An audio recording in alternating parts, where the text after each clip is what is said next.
Pirbright's eyes narrowed with the calm precision that had served him well over countless unremarkable, yet delicate investigations. The sound was real, unmistakable, yet it defied simple explanation. He glanced toward Mrs. Hatchett, whose eyes were now bright with triumph, as if she had personally summoned the phenomenon. "It does appear to be coming from the piano itself," he said in measured tones, kneeling to examine the instrument's pedals. Polished brass gleamed dully under the soft morning light. He tapped each key lightly. All were silent. Yet again a note sounded, clear and deliberate, as if some invisible hand pressed the keys. The postman, who had lingered outside, scratched his ear. "Blimey, Inspector, I've delivered letters to this street for years, and never have I heard such a thing," he murmured, half to himself. His tone carried a mix of curiosity and unease, which Pirbright noted quietly. He walked slowly around the drawing-room, observing small signs, a slight scuff on the carpet near the piano, the faintest indentation in the dust on the seat, as if someone had been perched there very recently. Not enough to confirm anything yet, but enough to warrant attention. Pirbright straightened and addressed the gathering neighbours with polite composure. "I should caution against jumping to conclusions," he said. "Unusual occurrences can often have prosaic explanations." He gave a subtle nod toward Mrs. Hatchett, whose enthusiasm seemed undiminished. "Nevertheless, it will be prudent to speak with those closest to this property." The neighbours murmured among themselves. The baker cleared his throat. "I might mention, Inspector, that the Greaves haven't had a visitor in some months. Strange, yes, but they have always been a quiet sort." Pirbright nodded as if agreeing, though his mind catalogued the comment.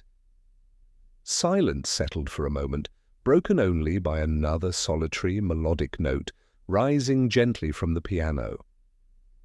He bent slightly, examining the room from different angles, aware that the acoustics might mislead the ear. "Did anyone else hear that just now?" he asked, though he already knew from the shifting expressions that they had. Each person offered a vague nod, accompanied by a small quip or nervous smile. Pirbright allowed himself a hint of wry amusement. Humans, he reflected, were most revealing when they attempted to appear casual. A thin draught whispered through the room as a window shivered slightly. The inspector glanced toward it. All were latched, though one had been left marginally ajar. He made a mental note. The wind could indeed cause some movement, yet it could not account for the deliberate timing of each note. He returned to the piano, placing his hand lightly on the top. Not a tremor, not a hidden lever, nothing. Mrs. Hatchett, undeterred by Pirbright's quiet deductions, leaned closer. "You don't think it's a ghost, do you, Inspector?" she asked, a gleam of excitement in her voice. "I think it is far more likely someone is playing a very subtle game," Pirbright replied softly, his voice carrying the weight of experience without accusation. He straightened and looked toward the group. "I will need to investigate further, of course, but I would ask everyone to remain calm and allow me to observe without speculation. Often, the simplest explanation is the one most overlooked." The baker muttered something about sugar shortages in comparison to mysterious piano notes, prompting a small, almost imperceptible smile from Pirbright. He appreciated the levity. Outside, a few more curious onlookers had gathered, drawn by the murmured reports that always travelled faster than fact. Children peered over gates, and a dog barked intermittently, adding an element of lively chaos to the scene. Pirbright's eyes lingered on each face briefly, cataloguing expressions and gestures with meticulous care. He turned back to the piano. Another note, slightly sharper this time, sounded. Pirbright's hand hovered above the keys. He listened closely, timing each echo against the quiet rhythm of the street. There was a pattern, deliberate, measured, almost polite, as if whoever or whatever was responsible had a sense of decorum. "I shall need to speak with anyone who has had access to this house recently," he remarked, turning to Mrs. Hatchett. "Even minor matters, trifles, can illuminate otherwise hidden truths." Mrs. Hatchett nodded eagerly, evidently thrilled that her suspicions were now officially worthy of attention. Pirbright stepped back, allowing the neighbours a polite exit, all the while noting who lingered, who whispered, and who fidgeted. These small gestures, he reflected, often revealed far more than spoken words.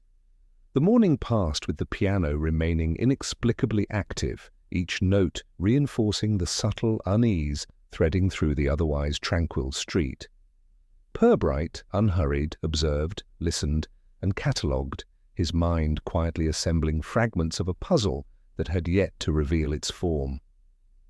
By mid-morning, he had noted every visible and audible clue, the scuff marks, the slight draft, the anxious glances, the patterns of the notes themselves. There was no evidence of forced entry, no footprints beyond the usual, no signs of overt tampering. And yet the phenomenon persisted, mysterious and deliberate, a polite challenge left for an observer patient enough to uncover the truth. Pirbright straightened once more, adjusted his coat, and stepped toward the door. "I shall return shortly," he said quietly. It is often in the hours of observation, rather than in hasty intervention, that the subtleties of human behaviour reveal themselves. As he exited, Mrs. Hatchett whispered to no one in particular. "I do hope we catch the culprit, Inspector. Whoever it is must be quite clever." Pirbright allowed himself a faint private smile. Cleverness, after all, was only half the puzzle. Patience and subtlety were the other. And in Melbury Crescent the house with the silent piano had begun to speak in a language only the careful ear could interpret. By the time Pirbright returned to Melbury Crescent an hour later, the street had acquired a quiet liveliness, the sort that accompanied any event deemed remarkable enough to interrupt the daily monotony. Neighbours clustered in small, shifting groups, speaking in tones that alternated between curiosity and scandalized delight. Children darted in and out, trailing behind them the inevitable trail of speculation that accompanied every story in the town. Mrs. Hatchett had taken command of the narrative, speaking with the confidence of someone who considered herself both judge and chronicler of local events. "It's certainly extraordinary, you know," she announced, loud enough for those nearby to hear without effort. "The piano, silent for years, now plays of its own accord. I told you, it's uncanny." She glanced around, expecting and receiving nods of agreement. "I heard it myself," said the baker, dusting flour from his coat. "At first, I thought it might be one of those music boxes, but no, proper keys, clear notes, deliberate, not random at all." His voice carried the cautious excitement of someone who feared ridicule, yet could not resist sharing an observation. The postman, a man of habitual scepticism, crossed his arms and added, "And I'm certain the Greaves haven't been back. I've delivered letters for weeks, nothing unusual, yet the sound is unmistakable." He allowed a brief pause, letting the words hang, then added in a softer tone, "Could be some prank, of course." Pirbright, standing slightly apart, observed the exchange with measured attention. The murmurs, the choice of words, even the hesitations, provided more insight than direct questioning could. Small towns, he reflected, were repositories of unspoken grudges, quiet rivalries, and exaggerated fears. Gossip, in other words, was as much a clue as any fingerprint. Mrs. Hatchett, sensing an attentive audience, leaned closer to the baker and postman. "It must be someone from the town," she whispered conspiratorially, though her eyes betrayed no intention of secrecy. "Perhaps one of the younger ones trying to make mischief. Or even a visitor. There have been strangers about, haven't there?" "That's right," murmured a neighbor from number 11, a retired school teacher who preferred observation over participation, but could not resist contributing when the topic involved novelty. "I did notice a figure in the street yesterday evening, though I did not pay it much attention at the time. Now it seems pertinent." Pirbright's gaze swept the growing crowd, cataloguing each face, each minor gesture of discomfort, each hint of suppressed excitement. People revealed themselves through subtle means, the twitch of an eye, the way a hand fidgeted, the careful avoidance of direct glances. These were the details that would, in time, illuminate the pattern behind the peculiar occurrence. Among the whispers, speculation took on a rhythm of its own. The piano's music became a metaphor for hidden activity. Someone returning to claim old secrets, a family dispute resurrected, perhaps even a long-forgotten agreement now acted upon. Each neighbor embellished slightly, adding touches that, while unverifiable, lent color to the developing narrative. A pair of children, emboldened by the gathering, chirped their own observations. "I saw lights in the windows," one insisted. "And it wasn't the lamp, and no, it moved." The other nodded vigorously, as if two witnesses made the statement incontestable. The adults around them smiled politely, allowing the exaggeration without challenge, for children's testimonies were rarely taken seriously but added delightful spice to any story. Pirbright allowed the conversation to continue without interruption, silently noting which accounts conflicted, which aligned, and which betrayed a desire to impress. People invariably shaped the truth to fit personal assumptions, and the investigator's task was to separate embellishment from actionable detail. The retired schoolteacher spoke again, softer this time, directing attention to the timing. "Curiously, it seems to occur at very specific intervals. I noticed it yesterday evening, just as the church clock chimed 6.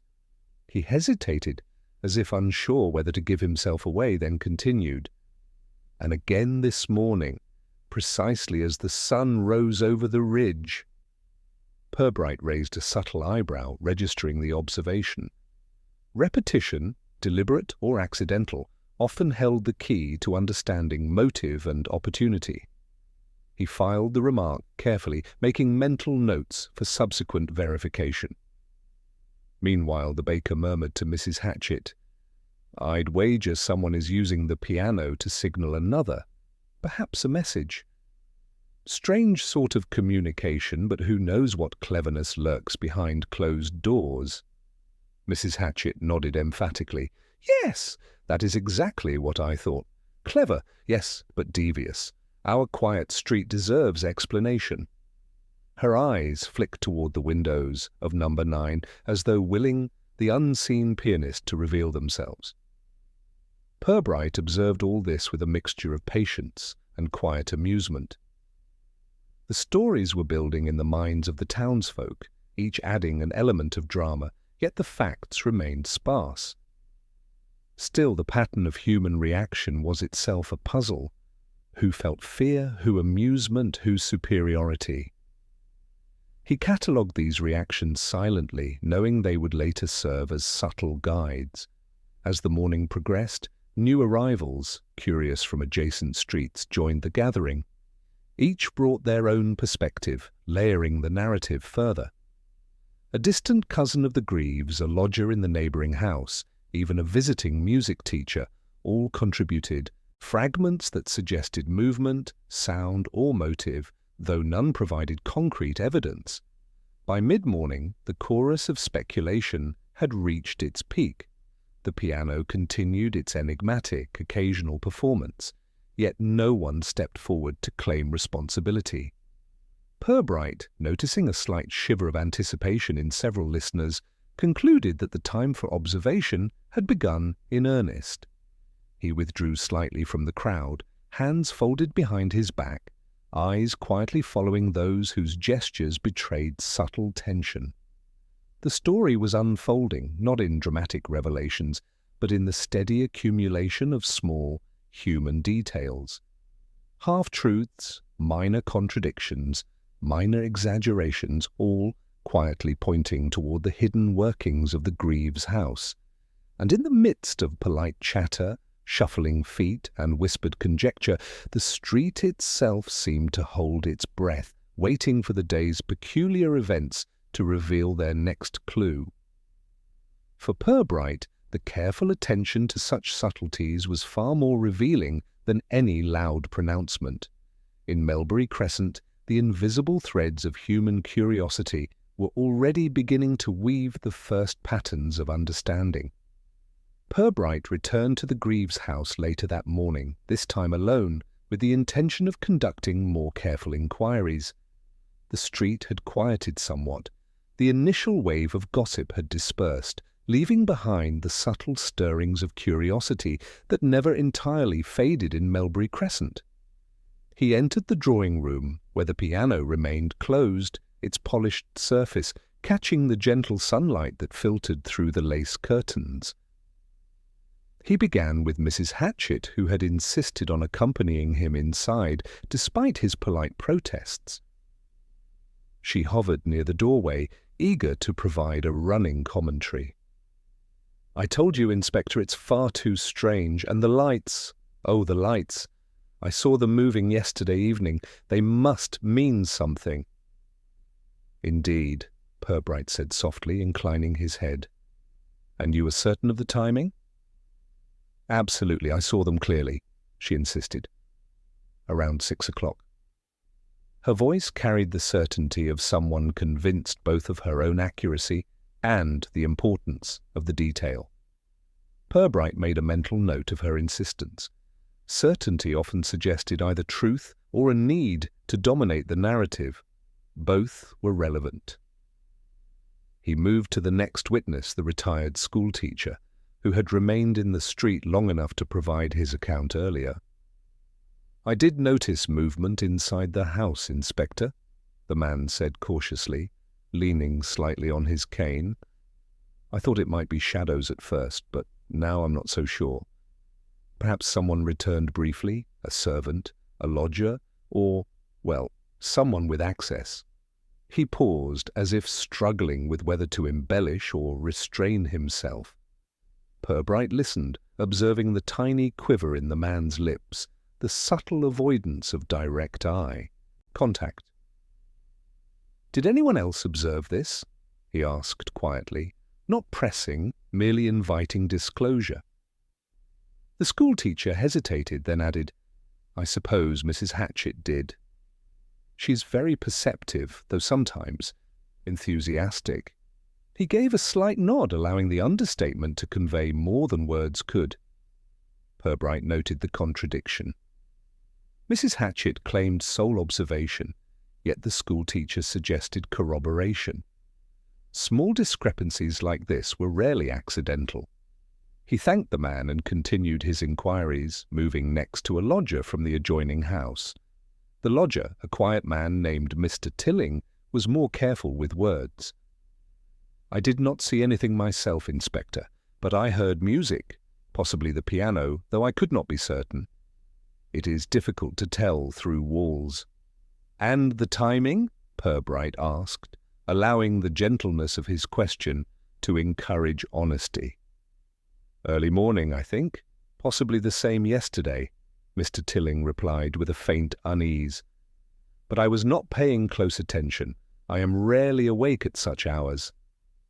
Pirbright absorbed the nuances, noting the tentative nature of the testimony, the lack of precision, and the implication that even the quietest observers could misremember or misrepresent the events.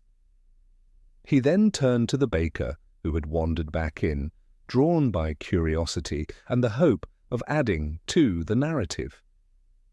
"Inspector, I saw the Greaves' nephew, Jeremy, passing by yesterday afternoon. Could he have—" Pirbright interrupted gently. "We shall consider all possibilities. Tell me what you observed." "Well, he looked about as ordinary as ever," said the baker, hesitating. "But some say he might return to check on inheritance matters. I don't know. I only saw him walk past, hat in hand." Again a subtle contradiction emerged. The baker's account implied knowledge of motive without direct observation. Pirbright filed this carefully alongside other statements. The interplay of fact and assumption, assertion and hesitation would later help untangle the web. Finally, Pirbright spoke with a visiting music teacher, a Miss Frobisher, who had been engaged by the Greaves family years earlier. She viewed the situation through a professional lens.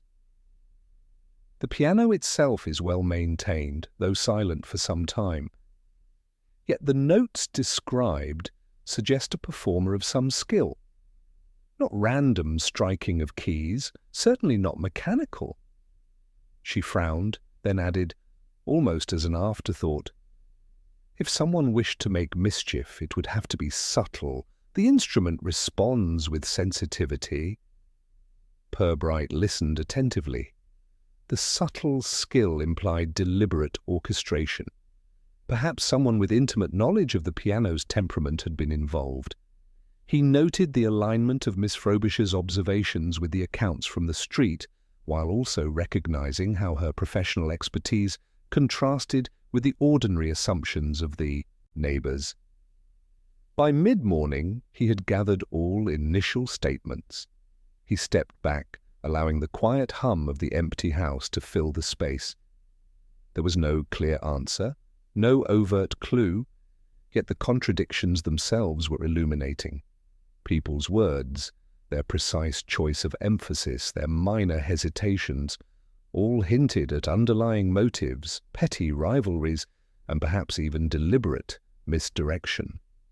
Pirbright smiled faintly to himself.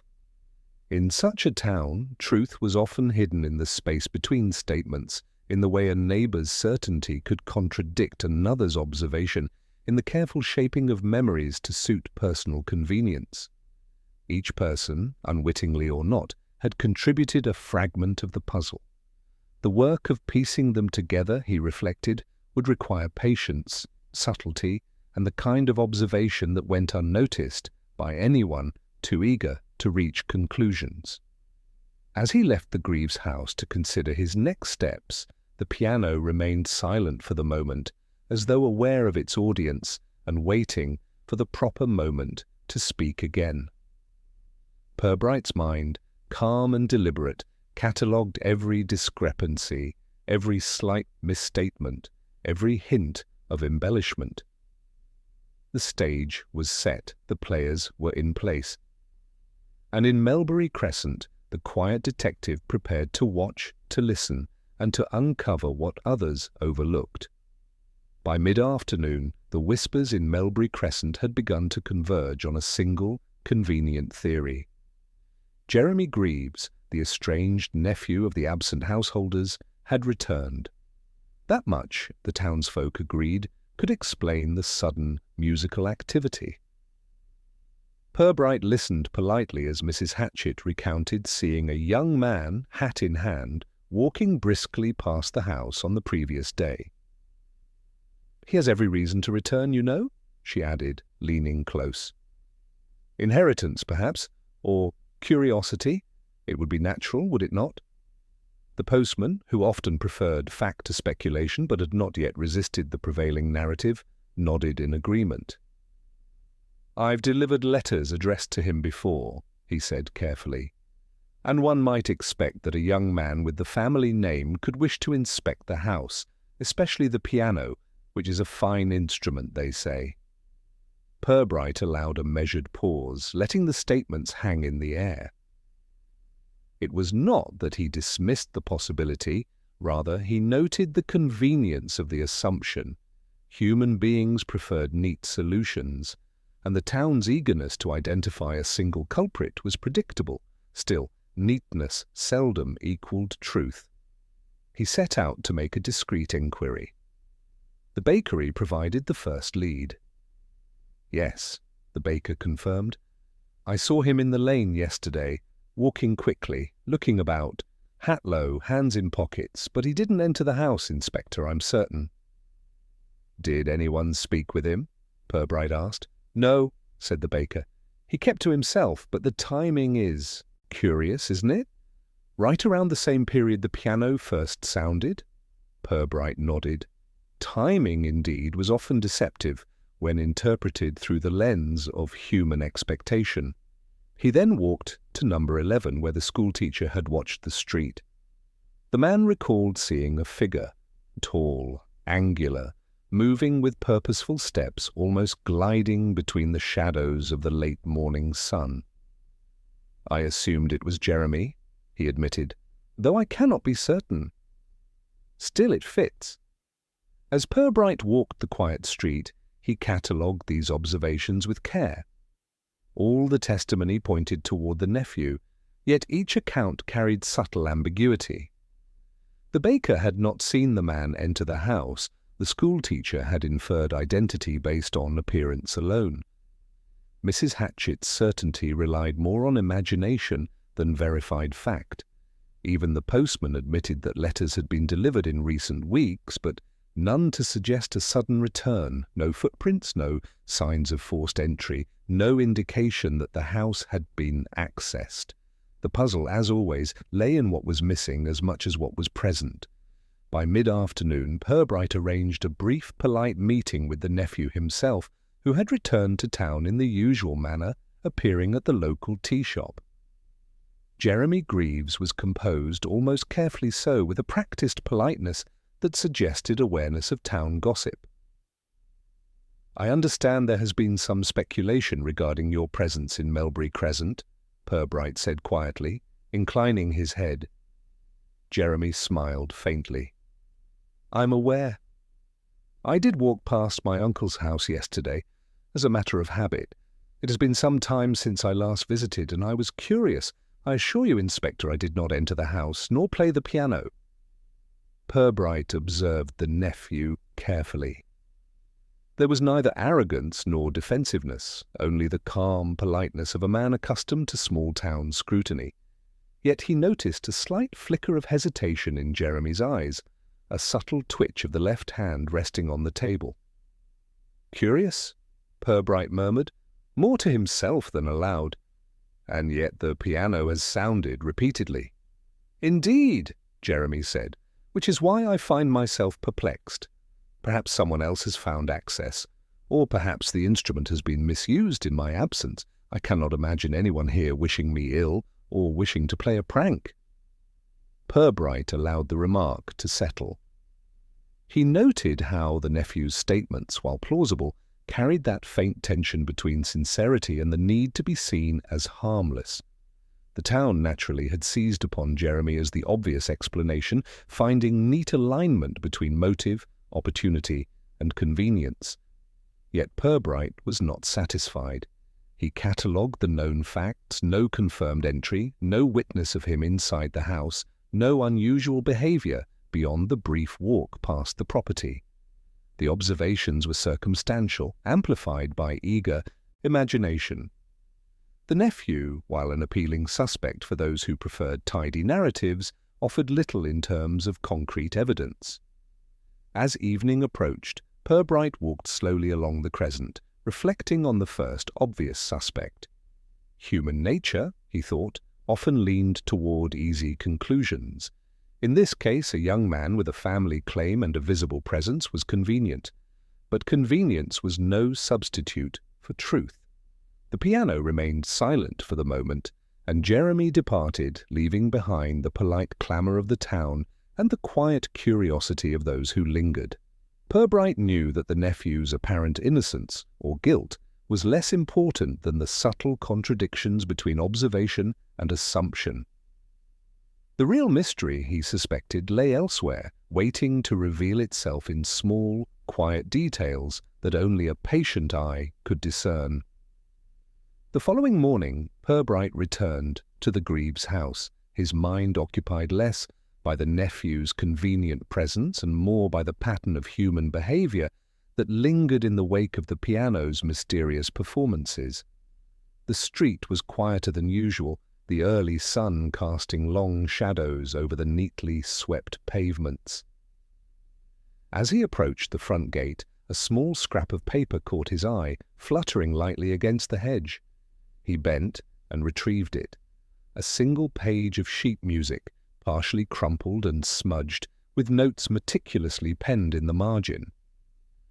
At first glance it appeared insignificant, perhaps a discarded page from a lesson or a practice sheet.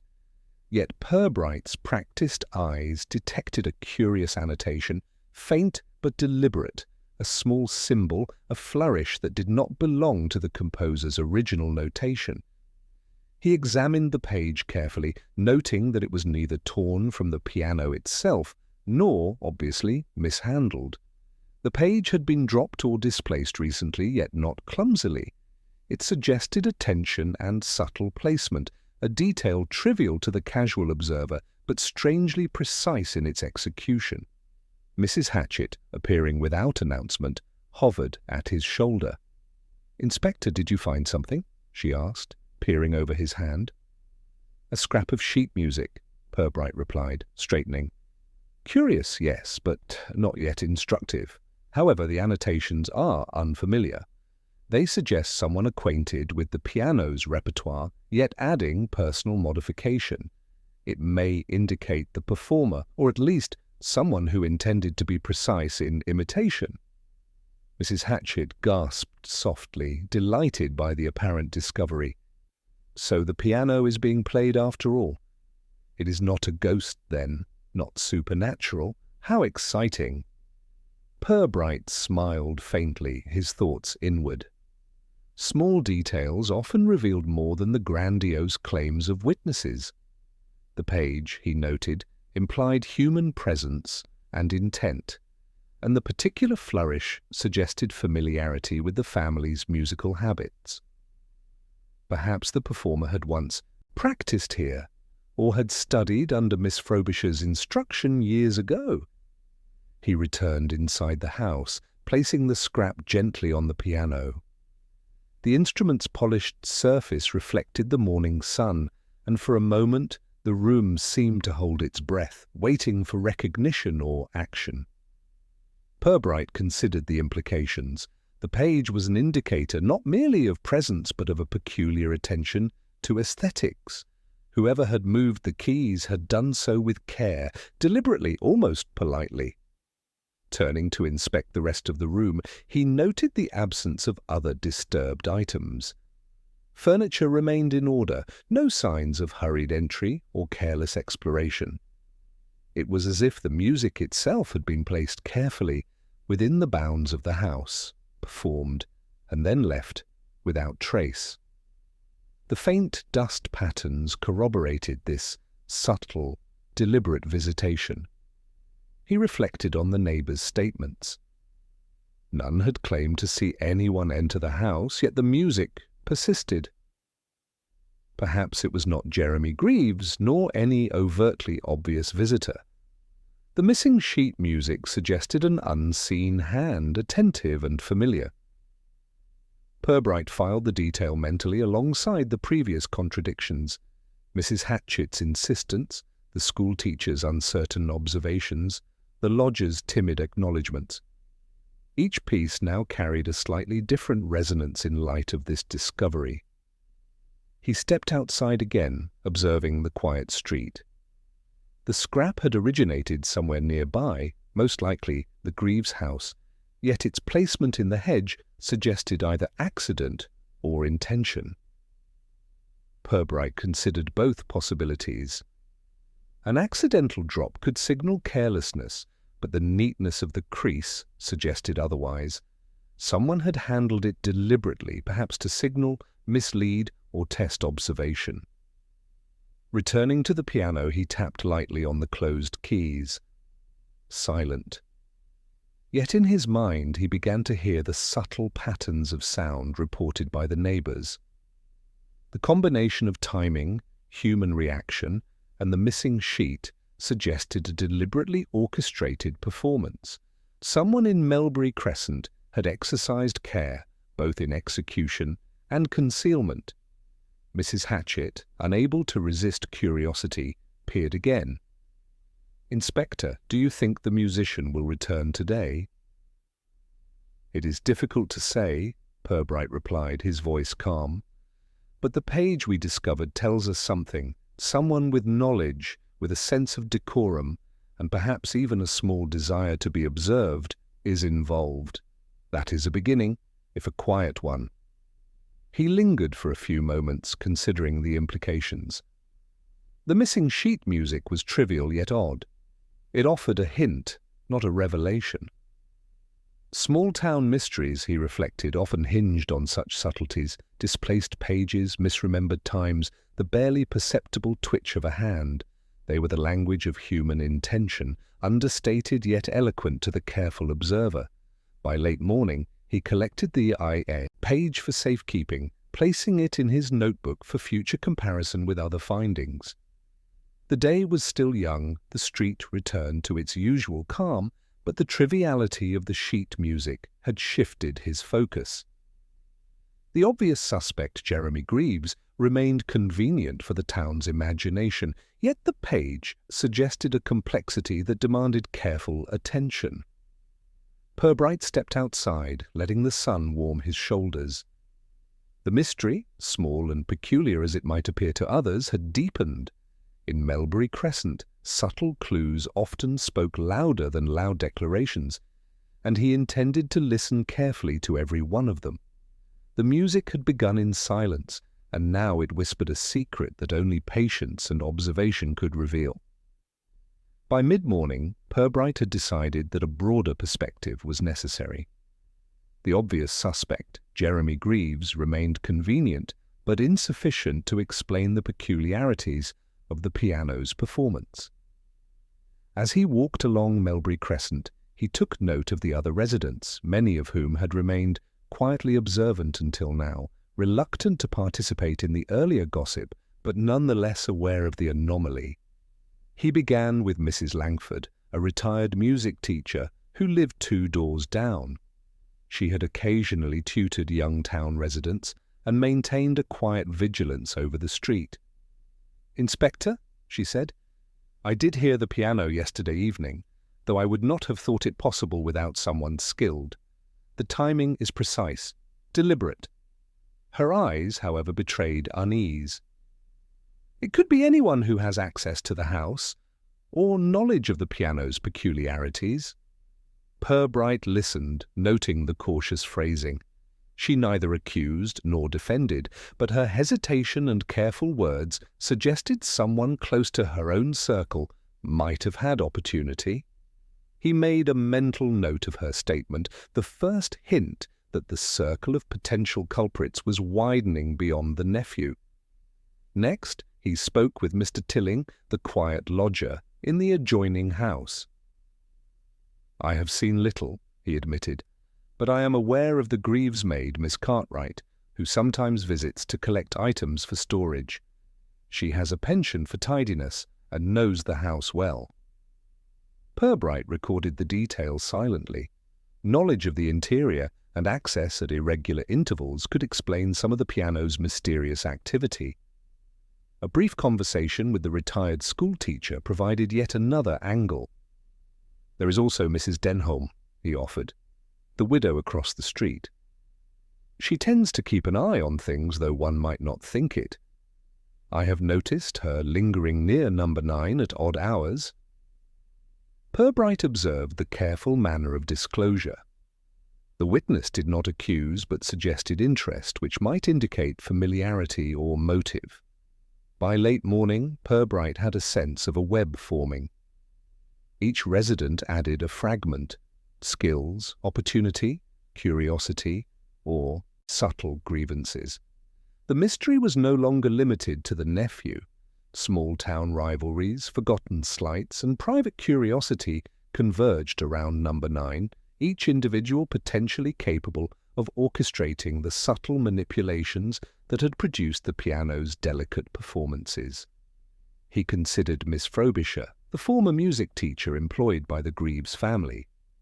Her professional knowledge, combined with familiarity with the piano, placed her squarely in the realm of possibility, even if she was beyond suspicion in casual talk.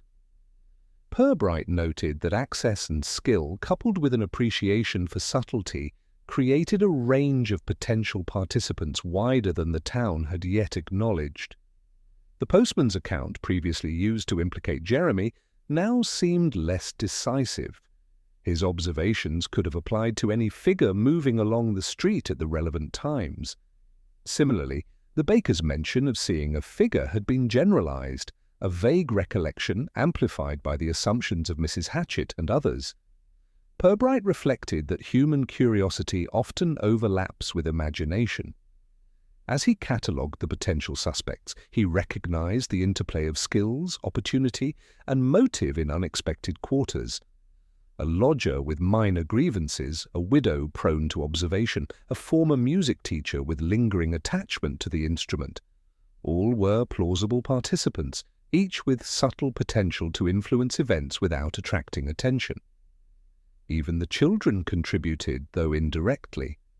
Their reports of lights and movement suggested a perception of unusual activity that others overlooked, adding texture to the pattern of observation.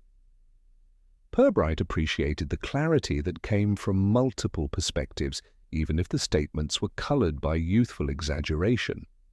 By noon, he had spoken with nearly every resident along the Crescent. The pattern of subtle human behavior had emerged: curiosity, small rivalries, unspoken tensions, and attention to detail. The obvious suspect was no longer sufficient to explain the series of incidents. Each person carried a fragment of opportunity, and only by considering them together could the underlying truth be approached. Pirbright paused outside the Greaves' house, noting how the afternoon sun cast long shadows across the façade. The piano remained silent, yet the notes of speculation, observation, and conjecture now resonated within the town like an invisible melody. Each new character introduced complexity, and with it the necessity for patience and precise observation. He returned briefly to the drawing room, reviewing the evidence collected: the missing sheet music, minor discrepancies in testimonies, and the quiet but telling gestures of those around him. The web had grown larger, yet clearer in its pattern. Opportunity and knowledge were distributed among several hands, and motive was no longer simple. Pirbright realized that the mystery of the piano was entwined with the small private world of Melbury Crescent: curiosity and restraint, civility and hidden intentions. The stage was now set for further disturbances, subtle tests, and the revelation of truths that would not emerge through speculation alone. For the first time, he sensed the complexity of the orchestration behind the quiet music, the careful hand that remained unseen, guiding events with a delicate, invisible touch. Late that afternoon, a new development disrupted the quiet rhythm of Melbury Crescent. Pirbright was reviewing his notes at the Greaves' house when Mrs. Hatchett rushed in, visibly flustered. "Inspector, you must see, something has happened. The piano! It's not where it was this morning." Pirbright followed her calmly to the drawing room. The instrument, which had previously occupied a corner near the window, now stood near the center of the room, angled slightly toward the fireplace. The shift was subtle, yet unmistakable. No scratches marred the floorboards, and no dust was displaced along a path indicating heavy movement. The precision suggested deliberate action. The neighbors arrived shortly after, murmuring among themselves. "It must have been the nephew," exclaimed one, pointing vaguely at the empty street. "He returned, I'm certain," insisted another, nodding emphatically. Pirbright allowed the speculations to unfold, noting each inflection, hesitation, and the subtle eagerness with which they assigned blame. He inspected the piano with meticulous care. The pedals, keys, and frame bore no marks of forceful handling. No fingerprints, no scratches, nothing to suggest that the movement was careless. The room's orderly state reinforced the notion that whoever had relocated the instrument had done so with practiced subtlety. Mrs. Hatchett, still eager to impress, whispered, "It must be someone familiar with the house, Inspector. Only someone who knows the Greaves' habits could have done this without disturbing a thing." Pirbright nodded, noting the significance. The first incident, the piano playing, was unusual. The second, the piano's relocation, added a layer of deliberation and intention. Whoever was responsible was no longer merely playing. They were orchestrating an experience, observing consequences without being observed themselves. He revisited the sheet music discovered earlier, now considering its placement in light of this movement. The page might have been dropped deliberately or inadvertently, but in either case, it suggested a performer attentive to detail. Combined with the piano's relocation, the actions implied a strategy rather than random curiosity. Pirbright considered the possibilities. Jeremy Greaves remained a convenient figure for the town, yet the absence of direct evidence for his presence inside the house, combined with the precision of the piano's relocation, made his involvement less likely. Attention to subtlety suggested knowledge, skill, and a careful hand, qualities not necessarily possessed by a returning nephew acting on impulse. He questioned nearby witnesses discreetly. The lodger, Mr. Tilling, had noticed nothing unusual, though he admitted that he often avoided looking into the Greaves' house. Mrs. Langford, the retired music teacher, confirmed that moving a piano without disturbing the room required planning, strength, and understanding of its mechanisms. Miss Frobisher, if involved, would possess such knowledge. By early evening, a quiet tension had settled over the street. The piano, now centrally placed, seemed almost to command attention, a silent testament to unseen hands and deliberate action. Pirbright observed the subtle reactions of the neighbours, glances exchanged, whispers suppressed, hands fidgeting.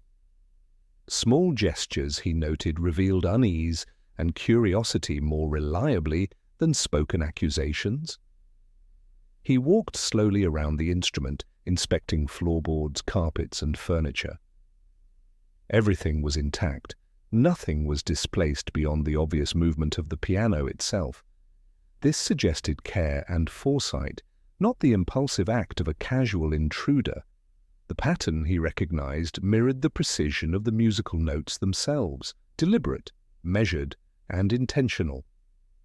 Pirbright stepped back, considering the broader implications. The first incident had introduced mystery, the second indicated planning and familiarity. Whoever orchestrated these events had knowledge of the house, skill with the piano, and a subtle desire to be observed indirectly. The list of potential participants had narrowed to those capable of combining insight, dexterity, and timing. As the afternoon sun faded, casting long shadows across the Greaves' house, Pirbright reflected on human nature and the subtle clues that often escape notice. The piano's movement, trivial in appearance, spoke volumes about intent, character, and opportunity. The streets of Melbury Crescent, usually quiet and predictable, now contained undercurrents of deliberate design, quiet observation, and concealed motives. For Pirbright, the incident confirmed that the mystery was far from simple. The obvious suspect, convenient to the town's imagination, could not explain this level of precision. The investigation would require careful attention to nuance, timing, and human behavior. And somewhere in the shadows of Melbury Crescent, the orchestrator of these subtle disturbances awaited further observation, confident that their handiwork would remain largely unseen, except by the patient, watchful eye of the inspector. That evening, Pirbright returned to his modest office, closing the door gently behind him. The quiet of the room contrasted sharply with the subtle turbulence of Melbury Crescent, where speculation and observation still simmered beneath the surface civility. He settled into his chair, noting how even the most ordinary individuals revealed themselves through minor gestures, casual phrasing, and well-timed silences. He reviewed his mental catalogue of events, the piano's unexpected performance, the missing sheet music, the careful relocation of the instrument, and the contradictory statements of neighbours. Each element suggested intention, yet intention alone rarely revealed motive. People, he reflected, often masked their impulses beneath layers of civility, concealing curiosity, rivalry, and private amusement with polite smiles and courteous language. Jeremy Greaves, the town's convenient suspect, remained in everyone's thoughts. Yet Pirbright recognized the ease with which humans accepted neat narratives. People preferred tidy explanations to inconvenient truths, especially in a community where reputation and routine were paramount. The nephew's presence provided a plausible story, yet it failed to account for the precision and subtlety of the recent occurrences. He considered Mrs. Hatchett, whose eagerness to participate in gossip was matched by her selective perception. She noted details that supported her view while dismissing contradictory observations. Similarly, the retired schoolteacher had observed carefully but lacked the confidence to speak decisively, revealing as much through hesitation as through statement. The lodger, Mr. Tilling, contributed nothing directly, yet his silence and attentiveness suggested awareness beyond casual observation. The piano itself, he reflected, was a tool and a messenger. Its notes, its movements, even the placement of the sheet music conveyed intention and personality. Whoever orchestrated the incidents was not merely testing curiosity, but manipulating perception. The patterns were deliberate, disciplined, and imbued with an understanding of the town's rhythms, who watched, who speculated, and who remained indifferent.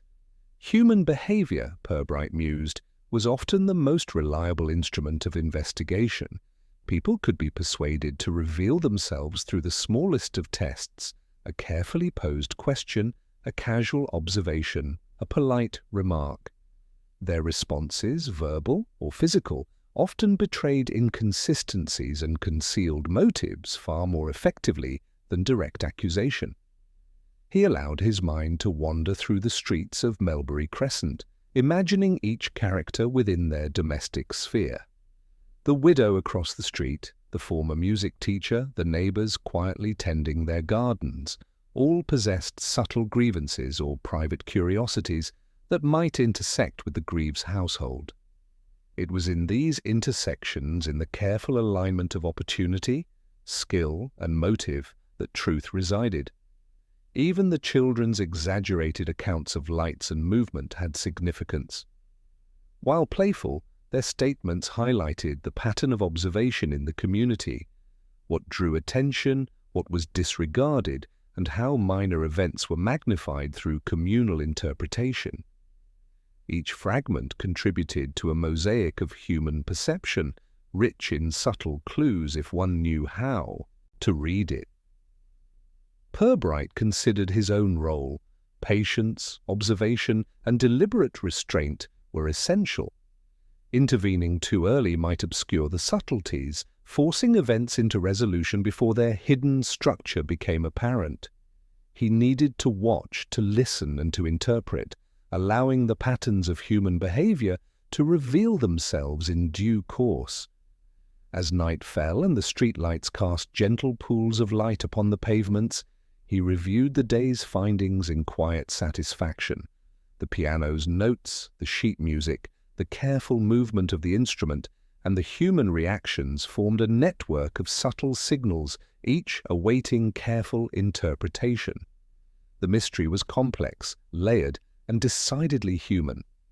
Pirbright leaned back, letting his eyes close for a moment. The orchestra of the town's private curiosities and concealed impulses played softly in his mind, a melody of subtlety and discretion. Tomorrow would require careful testing, polite engagement, and continued observation.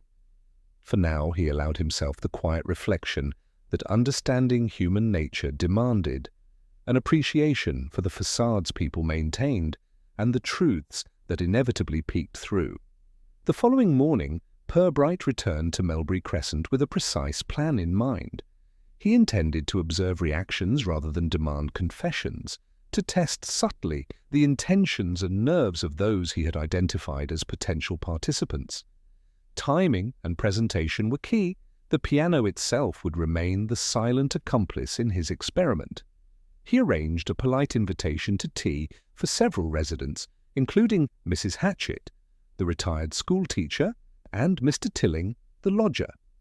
Each arrived punctually, carrying their own expectations and assumptions about the day's events.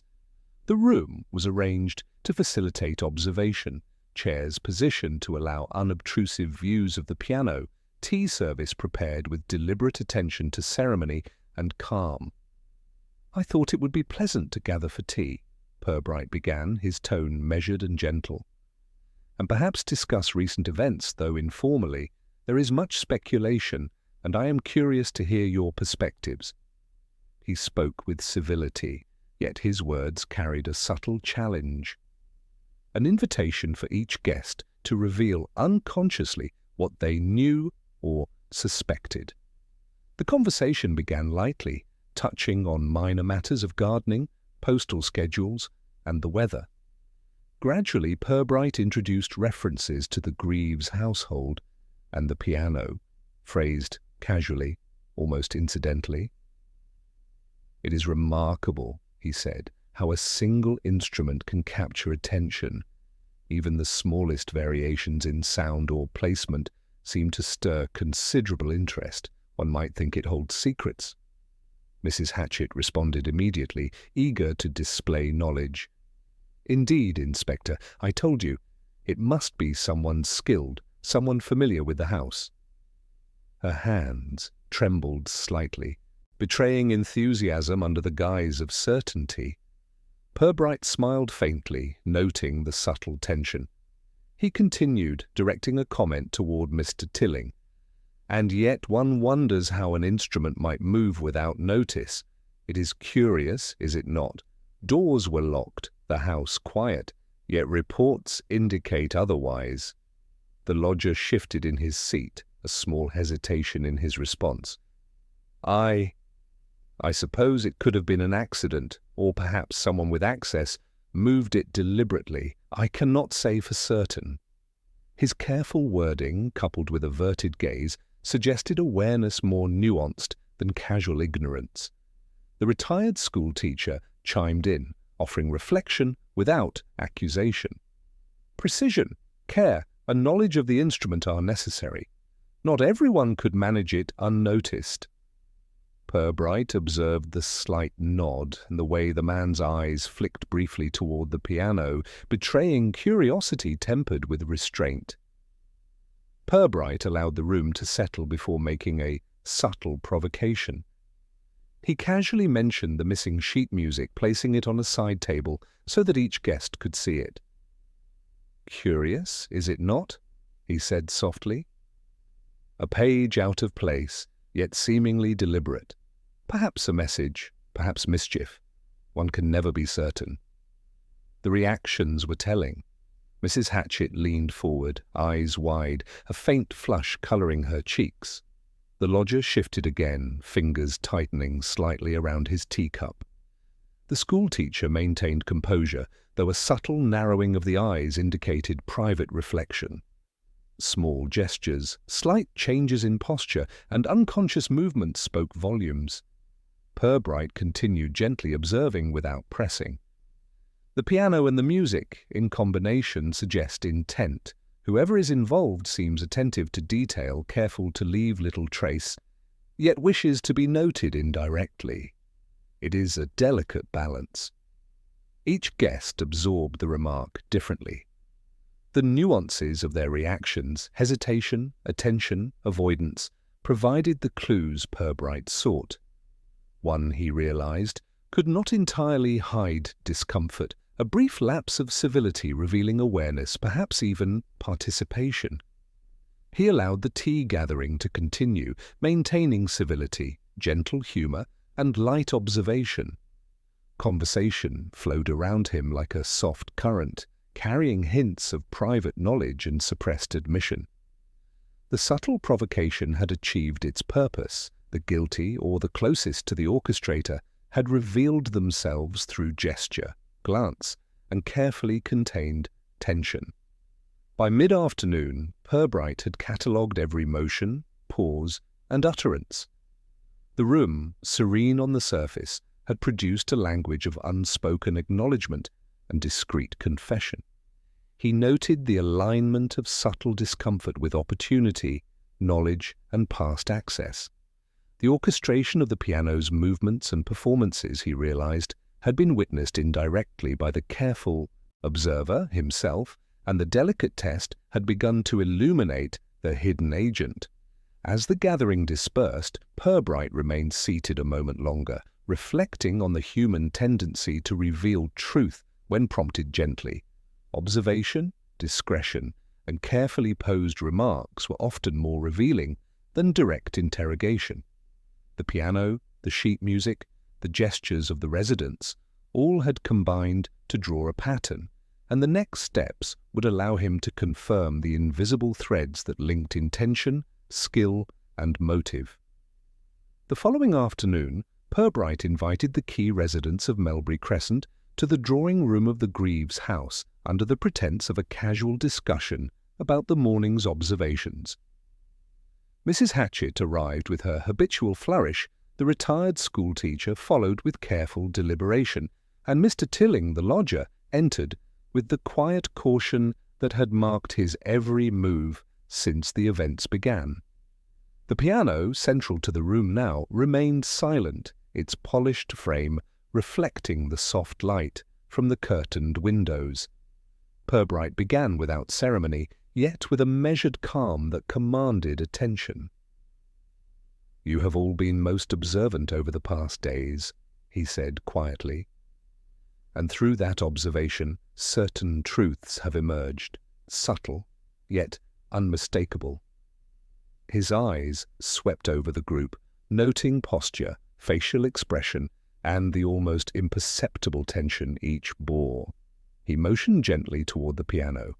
"It has played, as you know, at unusual hours, notes precise, deliberate, unaccompanied by force or carelessness. The instrument itself provides clues, though silent in appearance. And yet more than one element required attention: knowledge, access, and subtlety." Pirbright's gaze lingered momentarily on Mr. Tilling. This lodger, while quiet, revealed through minor gestures a familiarity with the house that suggested regular observation, yet without overt interference. That familiarity, though, was insufficient to orchestrate the events. Mrs. Hatchett shifted, fidgeting slightly, and Pirbright allowed a pause, letting the room absorb the implications. The obvious suspect, Jeremy Greaves, though convenient for supposition, lacked both access and opportunity. His walk past the house, while noted, coincided only by chance with the piano's activity. He is innocent of direct involvement. He moved closer to the piano, touching lightly the closed keys. The true orchestrator combined several elements: knowledge of the piano's temperament, skill in handling, and a subtle desire to manipulate perception without exposure. This person left the sheet music in deliberate placement, moved the instrument carefully, and observed the reactions of others, all while maintaining an outward appearance of detachment.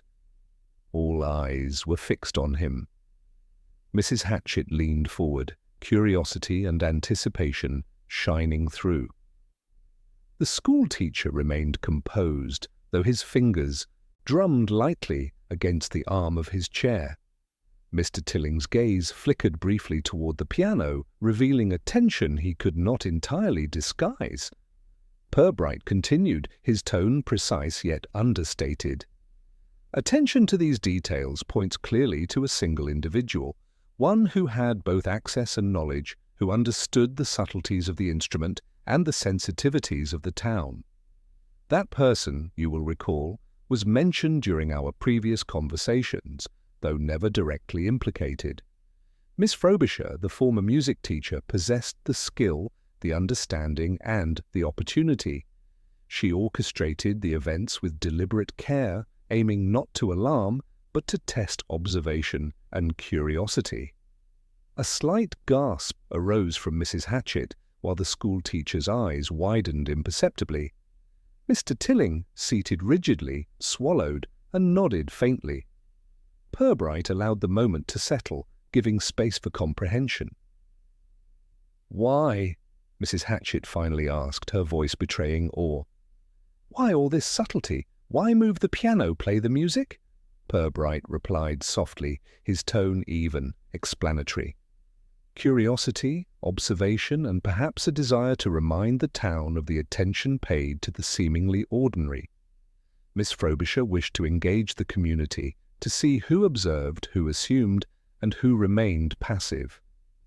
The piano became a tool of insight into human behavior, revealing pride, curiosity, and the ease with which people accept convenient conclusions. He gestured toward the sheet music. The page, torn yet annotated, was the final clue. Its deliberate placement, the markings, and the careful handling all indicated intention. Combined with the piano's subtle movements, the pattern became clear: skill, observation, and deliberate provocation. The town itself became a mirror, reflecting human tendencies back through the eyes of the participants. Miss Frobisher, standing quietly near the window, inclined her head slightly. Pirbright's words had neither accusation nor dramatic flourish. They simply outlined the facts, the reasoning, and the chain of events, leaving recognition to emerge naturally. Thus, he concluded, through careful observation, deliberate placement, and subtle orchestration, the mystery of the silent piano is resolved. The obvious suspect was merely a convenient narrative. The truth lay in a combination of skill, knowledge, and a quiet test of human perception. Everything aligns when examined with patience and attention. Silence followed for a moment, broken only by the soft creak of a floorboard and the faint ticking of a distant clock. Each resident absorbed the revelation, processing the calm, methodical explanation that connected every minor clue, every gesture, every subtle contradiction into a coherent whole. Pirbright allowed the silence to linger, letting the understanding settle without haste or dramatization. In Melbury Crescent, the truth had emerged quietly, elegantly, without spectacle. And in the room, each individual now saw the intricate web of observation, subtle provocation, and human behavior laid bare before them. The following morning, Melbury Crescent resumed its usual calm, though a faint ripple of altered awareness lingered beneath the neat facades and trimmed hedges. The piano in the Greaves house remained in its central position, silent for now, yet its presence carried the memory of events that had quietly unsettled assumptions and habitual observation. Neighbours passed with polite nods, aware that something remarkable had occurred, yet unsure how to address it without breaching civility. Mrs. Hatchett emerged first, carrying her gardening tools, though she moved more cautiously than usual, glancing toward the Greaves house with tempered curiosity. She lingered briefly by the gate, reflecting on the revelation, and then proceeded down the street, talking softly to herself about precision, skill, and the subtle orchestration she had witnessed. The enthusiasm remained, though now tempered by an understanding that human behavior was rarely simple or obvious. The retired schoolteacher walked by next, slower than his habitual pace, his gaze lingering on the Greaves windows. He nodded politely to Pirbright, who was quietly noting the minor disturbances in foot traffic, gestures, and expressions. There was a new attentiveness in the street, a collective sense that the ordinary was layered with nuance, that observation could reveal truths previously unnoticed. Mr. Tilling emerged from the adjoining house, pausing at the gate to survey the street. His habitual discretion was now tinged with self-conscious reflection.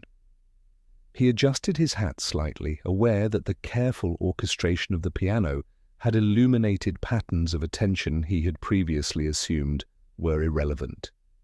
His quiet gestures indicated both relief and the faint residue of tension. Pirbright himself moved slowly along the crescent, observing subtle changes. Windows were slightly more open, as if neighbours wished to see and hear more, yet without appearing intrusive. Conversations that normally touched only on weather or deliveries now included remarks about attentiveness, perception, and human nature. The town, it seemed, had absorbed a lesson in subtlety, though unconsciously. The Greaves' house remained silent and dignified, its piano the focal point of reflection rather than spectacle. Passers-by moved with a gentle awareness, noting its presence without comment, each internalizing the revelation in their own measured way. Some, like Mrs. Denholm, paused briefly in their gardens, straightening flowers or adjusting blinds, their gestures betraying quiet contemplation. Even the children who had once added dramatic embellishment to the events now played with subdued excitement, their earlier exuberance moderated by the knowledge that observation carried consequence. Their laughter, lighter and more careful, echoed faintly along the crescent, a reminder that curiosity and learning often coexist. Pirbright returned to the Greaves' drawing-room one final time that morning, observing the piano and the carefully arranged sheet music. Everything remained undisturbed.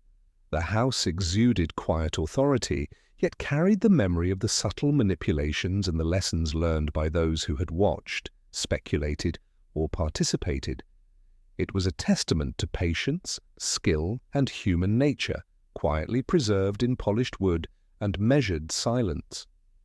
He took a seat at his desk, resuming routine paperwork with calm efficiency. The town's rhythms had resumed, yet subtly altered, neighbours more attentive, movements more considered, glances more precise. Melbury Crescent retained its outward tranquillity, yet beneath the surface each resident had gained a faint awareness of the delicate interplay between observation, assumption, and action. The piano, though silent, remained a quiet reminder of human curiosity and ingenuity. In the hands of the attentive, the ordinary revealed complexity. In the hands of the careless, opportunity for misjudgment persisted. Pirbright allowed a faint smile, satisfied with the resolution, the subtlety of the orchestration, and the quiet restoration of order, leaving behind only small traces of altered perception in a town that would continue its routines with just a little more awareness.